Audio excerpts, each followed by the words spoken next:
Bonjour à vous toutes et à vous tous, heureux de vous retrouver pour une nouvelle chronique, la petite histoire des mots, avec un mot que l'on va mettre au féminin ou au masculin, infirmier ou infirmière. En effet, le 28 novembre prochain, les citoyennes et les citoyens de ce pays sont appelés, vous le savez bien, à se prononcer sur une initiative dite pour des soins infirmiers forts.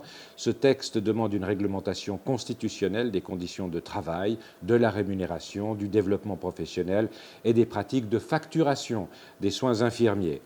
Alors, les substantifs infirmier et infirmière sont naturellement apparentés au mot infirme.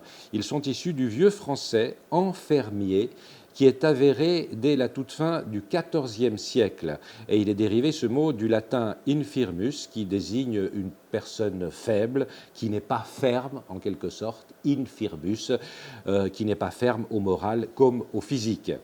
À la fin du Moyen Âge, le terme enfermerie désignait l'état d'un malade ou d'un infirme, mais aussi le lieu qui hébergeait les estropiés et les personnes les plus démunies.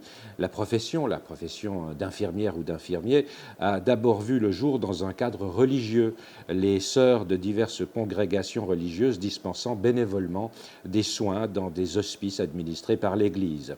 Figure du renouveau spirituel et apostolique du catholicisme français, saint Vincent de Paul fonda en 1633 la Compagnie des Filles de la Charité, qui était consacrée au service des malades ainsi qu'au soutien spirituel des pauvres. La cofondatrice de cette compagnie, Marguerite Nazéo, était une ancienne vachère qui, depuis sa jeunesse, se consacrait à l'alphabétisation des petites filles. La Compagnie des Filles de la Charité, en quelque sorte l'ancêtre de la profession d'infirmière, existe toujours. Elle fut la première congrégation féminine dispensée de la règle de la claustration. Son monastère était la cellule des malades et son cloître les rues de la ville ou les salles des hôpitaux de l'époque. En France et puis dans les autres pays européens, ce n'est qu'à partir du milieu du XIXe siècle, c'est donc assez récent, que le métier d'infirmière et son nom furent officiellement adoptés, en même temps que furent créées d'ailleurs les premières écoles laïques de soins infirmiers en Suisse, en Angleterre et puis en France.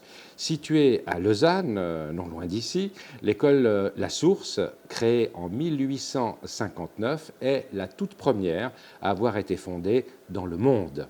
Le rôle que les infirmières jouèrent lors de la Première Guerre mondiale, entre 1914 et 1918, leur conféra un vrai statut social dans le domaine de la santé. Jusqu'à un passé relativement récent, les hommes, bien que toujours présents dans la profession, étaient jugés peu aptes aux soins infirmiers.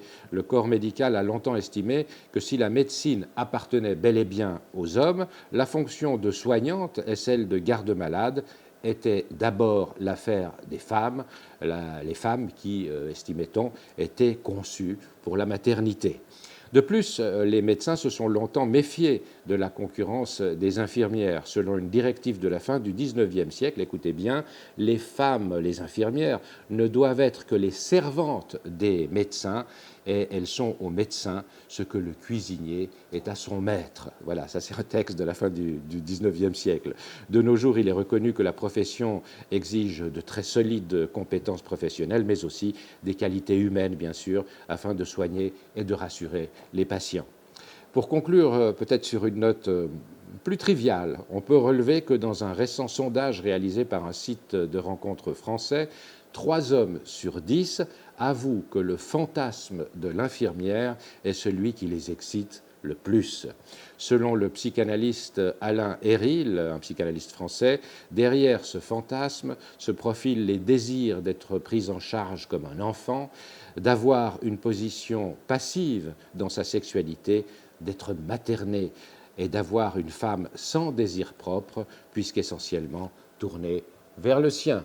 Voilà pour le mot infirmier et le mot infirmière. Si vous souhaitez lire cette chronique plus tranquillement, eh bien vous pouvez le faire dans votre journal, le courrier Lavaux-Oron-Jorat, ou encore dans le journal La Région Nord-Vaudois. Si vous le souhaitez, quant à moi, je vous retrouve la semaine prochaine pour un nouveau mot, pour une nouvelle chronique, La petite histoire des mots. Je vous souhaite une très bonne semaine. À bientôt.